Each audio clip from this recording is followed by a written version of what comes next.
All right, welcome back to the salon. Once again, back at the shop. Today we're going to look at the Godox 600 bicolor. This is a large mat, flex mat. It's in their Knowled line, which is the pro line at Godox. There are three sizes: 4x4, 4x2, 2x2. Now I did a previous sort of quick first look / review on the 2x2, and I got to say this is definitely, I think, my favorite light. It's really nice to have a 600 watt bicolor light. That's a good amount of output. Just overall first impressions, very impressed with the build quality of this light, the output, the color metrics. I think they've done an outstanding job, and they've delivered this light at about $1,700, which is quite impressive. So there's two things I want to do in this review and talking about this product. One is what they've actually delivered at this $1,700 price point. And the second thing is what I'm hoping that some of these value manufacturers, like Godox, like Nanlite, like Amaran, like Intelitech, what I'm hoping maybe they think about doing in the future relative to the pro market, right? I think there's certain things that should be included in any line of lights that's calling themselves, pro lights or pro line of lights aimed at the pro market. And part of that is looking right now, there is a huge gap between the stuff that's coming out on the lower end of the market, the value brand lights, and the high end of the market. There is a sizable gap in price between these two things. For example, if you look at this light, 4x4 coming in around $1,700 versus, say, one of the higher end fixtures you might consider the light mat 8 plus, right? What is that, like $4 grand, $4,500, something like that? Clearly 2 to 3 times the price of this light. So there's a large gap, and I'd like to see some of these manufacturers actually charge me more money and give me more features. So we'll dive into that a bit later. But I think what Godox has given us is a very exceptional quality light at a very low price point. So there's a lot to say for that.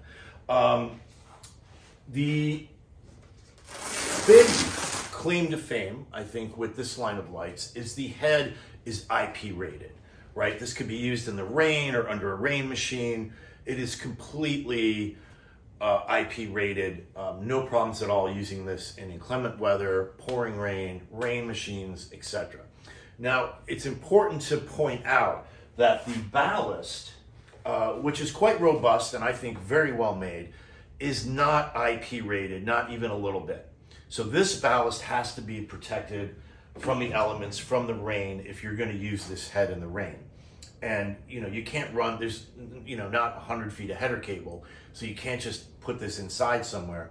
If you're outside in the rain and you're under a rain machine, you're going to have to protect this. And most of us guys that have been around for a while, we've done this with other ballast, and we know often, you clip some cello screen on top of this, you put it up on an apple box, you protect it. One thing I wish Godox had done was give some very clear guidance about how to use this light with this non-IP rated ballast in these rainy environments. Some of us pros kind of know how to handle it, but I think if you're a younger person, you might not really know, geez, what do I do with this? It's got fans built into it, it's got a vent, it's got to be protected from the rain. I really wish they maybe would have come up with some sort of rain jacket or some sort of solution that would protect this, and not just leave it to us to, sort of jerry-rig a solution for it. Now, we've all done that with other kinds of ballast, HMI ballast, whatever. So it's by no means a deal breaker, but I think it's something to really be concerned about if you're using this out in the rain. Now, the light goes from 2700 to 8500 Kelvin. I rarely dive into special effects on these lights because I almost never use them. It has, the usual stuff. It's got 2 5-pin DMX ports. It's got a powered USB. There is no built-in CRMX, so you'd have to attach a dongle. Now, Godox themselves make a relatively inexpensive receiver dongle. I believe it's right around $200. So, you know, you could plug that in, power it off the USB port, and you'd be up and running in CRMX world. It's nice, this ballast has 2 V-mount plates, and it's dual voltage, so you can either use 14 or 26 volts, so that's a big plus. I carry both. My 26 volts are in V-mount, so that works out perfectly. Now, you know, obviously you're not going to get a huge amount of runtime because it's a 600 watt light, right? So even if you have the biggest V-mount 26 volt batteries, I don't know the exact runtime, but you're probably lucky to get an hour. However, it does have a 48 volt battery option, so you could, you know, get a bigger power source. I personally don't use these kind of lights on batteries that frequently, or if I did, I would probably have a larger EcoFlow or something like that system, and I would just be plugging the AC cable in and running it that way. But again, it's nice. We've got multiple solutions for powering this off DC, so that's fantastic. With this new firmware that they've come out with 1.0.4, I had been back and forth with Godox pointing out some things that I thought needed to be addressed. They sent me the latest firmware, and one of the things that firmware did, it was looking at trying to get very consistent Kelvin from 100% down to 1% as you dim, to have as minimal a Kelvin shift as possible. And they did a great job on this latest firmware on 3200. So we'll do a little few color metrics test here. Again, as I said, Godox is still working on another firmware update. Some of these issues are going to be resolved, so I'm not going to dive into the things I know they're still working on. We're going to take a sort of cursory look at some of the basics. So right now we're starting at 56 at 100%.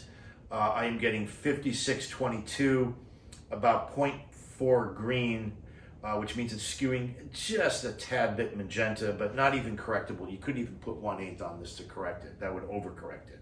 So I think that's pretty good. TM30 of 95/103, very exceptional color metrics. We'll switch this over to 3200, again at 100%, and I'm getting 3249, 0.0 magenta green correction. It is right on the money. TM30 96/103. We'll go up to the top Kelvin, which is 8500. We're getting 8345, again 0.0 green magenta correction, right on the money. TM30 drops a little bit down to 93/99, and then we'll go to the bottom, which is 2700. Now, in fairness, a lot of bicolor lights do shift green down at 2700. Again, it's the problem with bicolor. At some point, it's going to shift. So here at 2700, we're getting 2812. It's calling for 1.2 magenta correction. So it's skewing green. This is probably very close to a 1/8 magenta correction. So I would cut a piece of magenta. Now, in fairness, my Light Matte 4 skews very magenta. I have to put 1/8 green permanently attached to the front of that to pretty close zero it out. And that's kind of across the whole Kelvin range. So here, we're very color accurate at 32 and 56, even up at 85, right on the money, 0 green magenta shift. So down at 27, yes, you probably have to add some correction to this to zero it out. So now we'll go back to 3200, and we'll take this all the way down to 1%. So this is 1% output. 3200, we are at 3167, 0.0 magenta green correction. That is exceptionally good. Our TM30 is still 96/102 at 1%. And you know, just for fun, let's go down to 0.1%. This is as low as this light could go, 0.1% output. So I've dropped there to 3073. Still exceptionally good at 1% output. TM30 is still 96/102, and I've got 0.1 magenta being called for. That's not even, you're not even going to see that. So that is exceptionally good. Now I'm not going to test the 56 at these levels because we know that's one area that Godox is still working on. I expect when they finish, it'll be close to what we're seeing here in the 3200 range.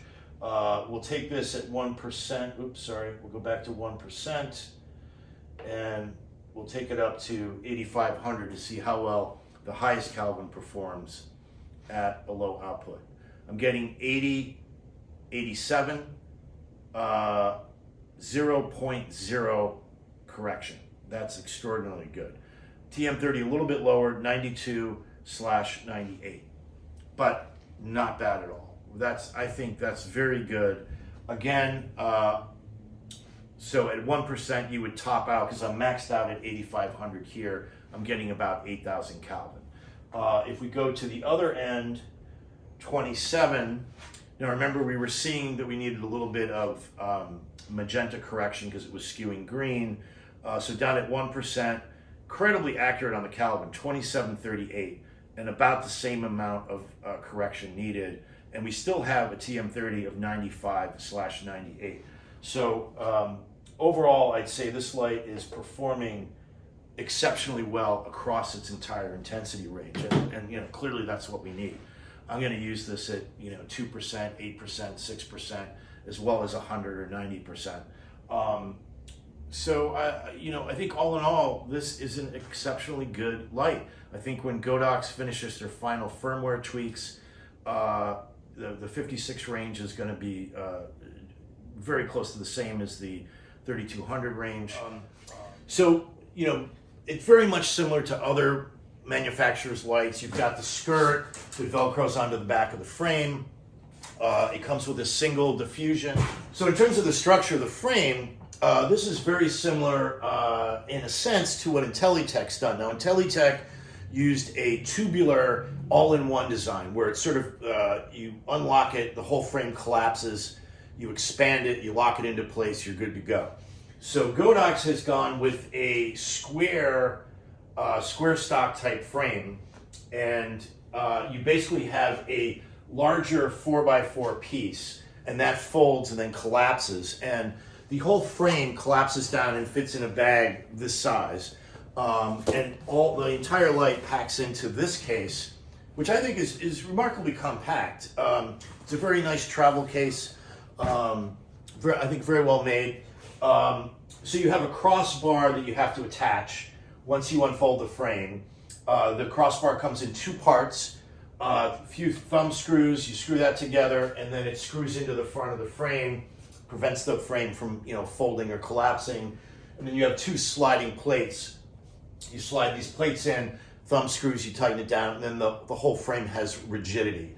And it attaches exactly like the Intelitech Mega Cloths do, with these bungee straps.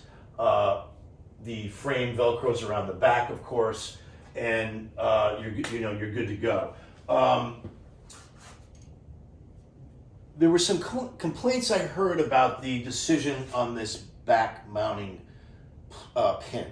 I happen to like this, and I kind of think it was really the way to go for Godox. It's a combination baby receiver or a 2K stud, right? And it's positioned in the center of the mat, so it helps balance all that weight. If they went with some side mount, that is not ideal for when I want to put this on a Mega Boom, right, or on a Menace arm. If I have it on a Mega Boom, which has a 2K receiver, I can go right in with that, and then the Mega Boom allows me to articulate the tilt, etc. So I actually like this being in the center. I just threw it on this short arm because I was laying around, and I mounted this baby pin.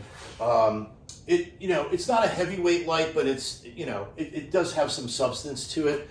And if you do have it on a baby stand or a C stand like this, you do need a certain amount of distance. I saw Luke Servald had a piece of rod that he just put into a grip head. You could use a short arm. You need a certain amount of distance, so when you want to tilt it down to the correct angle, and then you go up, you need a longer throw here to get your tilt.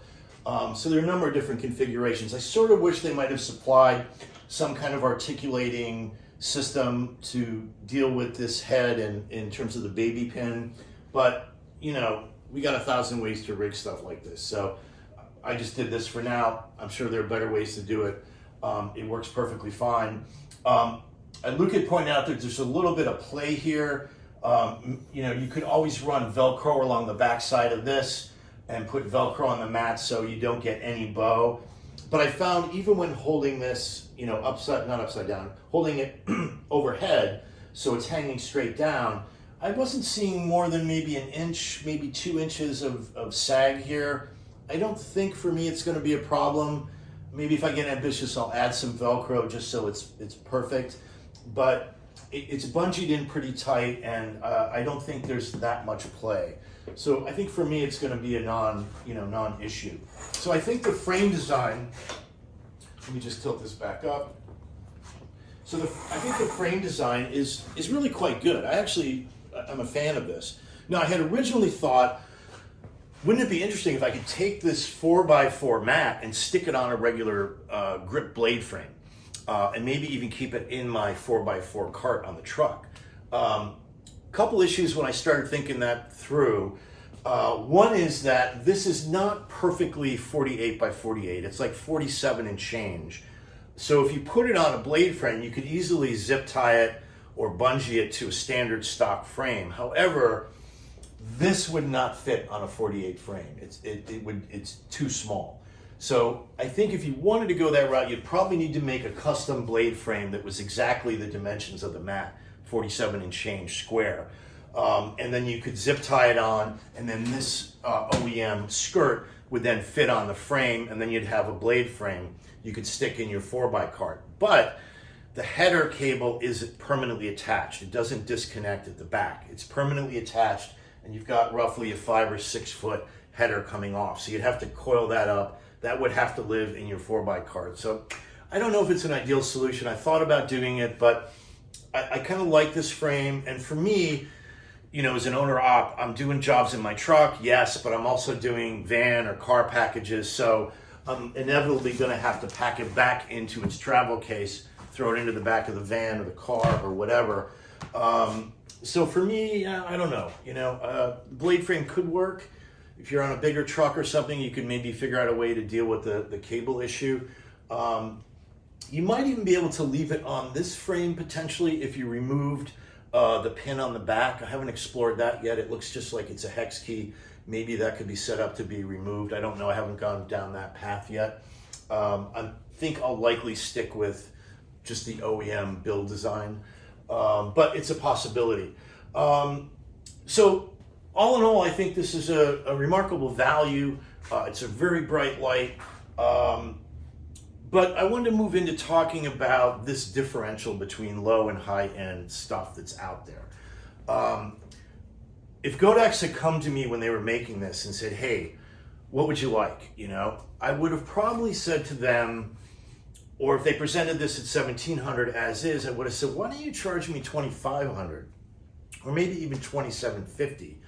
What I would love in any bicolor product now is green and magenta correction. I think as we move forward now, any bicolor light, that's almost a mandatory thing, because the Achilles heel, as we know, of bicolor is that inevitably somewhere it's going to shift green or magenta.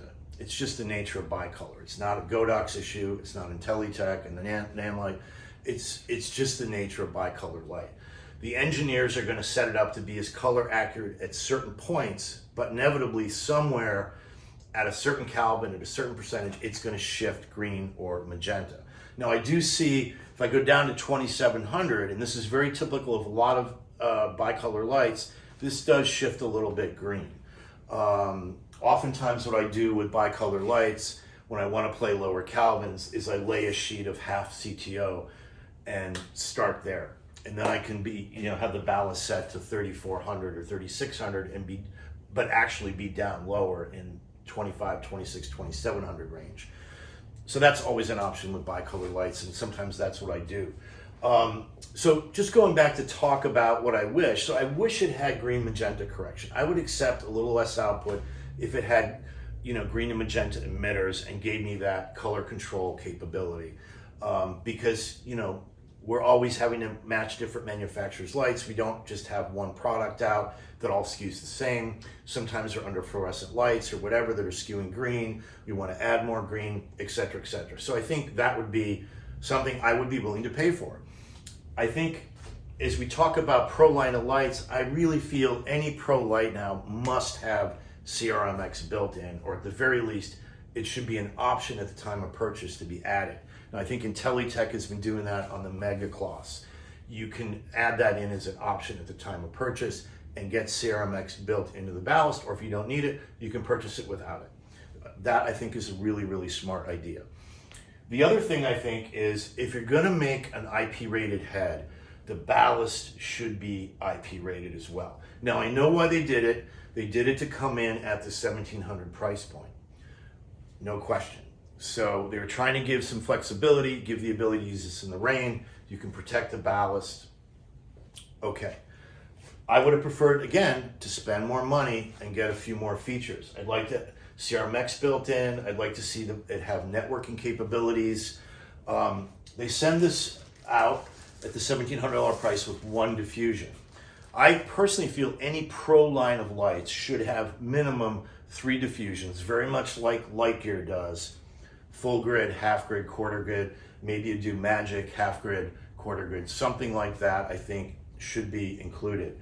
The other issue is, this is the included LCD, I haven't even opened it up, but just looking at it, I can see it's extraordinarily thin. It is not very deep. So I know without even putting this on that it's not going to get me the 40 or 50 degree cut that I normally like to have on a large matte light. Like on my light matte 4s, some of my other large mattes, I have honey crates or DOP choice crates. Those are significantly deeper and they're designed to give me a 40 degree cut. So this is not bad for free included item. It's certainly useful in some situations, but once again, charge me more money, give me a more pro product. So again, if I had all these things, I'd have no problem paying $2,500, $2,700, because once again, there's an enormous gap. If I'm looking at a Light Matte 8 Plus with all those accessories, I am up north of $5,000, right? So if I'm coming in at half the price and I'm getting networking capability, I'm getting built-in CRMX, I'm getting green magenta correction, I'm getting multiple diffusions, I have either in the kit or as an optional extra, a true 40 degree crate. That, as a professional working short form work, is exactly where the value and the feature set meets. So my hope is that, you know, these manufacturers will start charging us a little bit more money, giving us a little bit more options, and competing much more strongly with these things at the high end of the market. Now, I know it's tricky because people like Godox, they have the content creators, they have the higher end of the content creator market, maybe the very, very low end of the pro market. They don't want to lose those people. But the light as it stands now would probably never be used on a feature episodic TV show because it doesn't check enough boxes, right? That's part of the problem. I think if you start adding these extra features, yes, sure, you're gonna have to charge more money. But I think if you start looking into that sweet spot of features versus cost, you're still coming in at less than half the price of a way more expensive upper pro market matte, whether it's Aladdin or whether it's Light Gear Spectrums or Light Gear Light Matte Pluses. There's a big area to play in that's way still less expensive than these other lights. So anyway, that's my hope. And again, what Godox has delivered, I think, is impressive. And make no mistake, my wish is not really that this light isn't any good. This light is fantastic for the price. Again, it's $1,700. Now, I've already ordered 4 diffusion fronts from the rag place in LA. So I've ordered Magic Cloth, I've ordered half grid, I've ordered quarter grid, I've ordered soft frost, I've got a CRMX dongle. So I've solved part of this more pro issue on my own. I've spent more money. I've upgraded it. I'll probably do some other things as well. Now I can't add green and magenta. That I can't do. So I have to be willing to live without that. And you know, clearly at this price point, I think I'm willing to live without that because it's pretty accurate at 32 and 56. And I can always carry a little bit of green, a little bit of magenta if I'm in situations where I need to match the environmental lighting situation, right? Now we know we only have 8th green or 8th magenta, so sometimes you can't get perfect, which is why it's nice to have green magenta correction in the light, because you can make much more subtle corrections than you can with gel. But again, not a deal breaker. So all in all, I'm very impressed with this light. I'm probably going to get another one. One of the things, I mean, I hate to sound like a broken record on this subject, but I am a big fan of Broca. So I was very impressed that this was a true 4x4 because I have all these 4x4s that I used to use on slip-on frames. Now, that was great. You could put this over a, say, full grid or magic cloth, slip this over, and then light it from the rear with some sort of cob light or Fresnel. But that presents, you know, you need some depth to that. You've got some bounce back. You have all these problems. So I was always really hoping for a 4x4 that it could play on because I don't have any of those issues. If I go on a 4x4 mat with these, I've got no bounce back. I've got very small depth of this light, right? It's a tiny 5 or 6 inch deep light. And I've got my, let me dim this down so we can take a better look at it. So I've got this Broca facial enhanced fill. And this is something I'm going to use a lot of times as a little fill light, maybe at 20%, maybe at 10%. And it fits perfectly, takes no space. I don't have to put it on a blade frame, put diffusion on, hit it with the light from behind. I've got a bunch of light bouncing back, polluted. This completely contains everything. So I'm looking forward. I'll have this Broca F series. I'm going to do John's Broca N series. I'll have it custom made for this mat. And that's some of the pro options I can make available, you know, for this light. I mentioned this in my Aperture F22C review. I'll put a link to John's stuff. He's coming out with some lighter weight fabrics that work really great with magic cloth, with his various patterns like Santa Fe, New York Flat, Rose Garden. These are terrific, terrific options to have, and something I'm going to do for this light. So all that to say, that's the Godox 600 Bi. I think it's a terrific light. Exceptional value at $1,700. Yeah. Thanks for watching.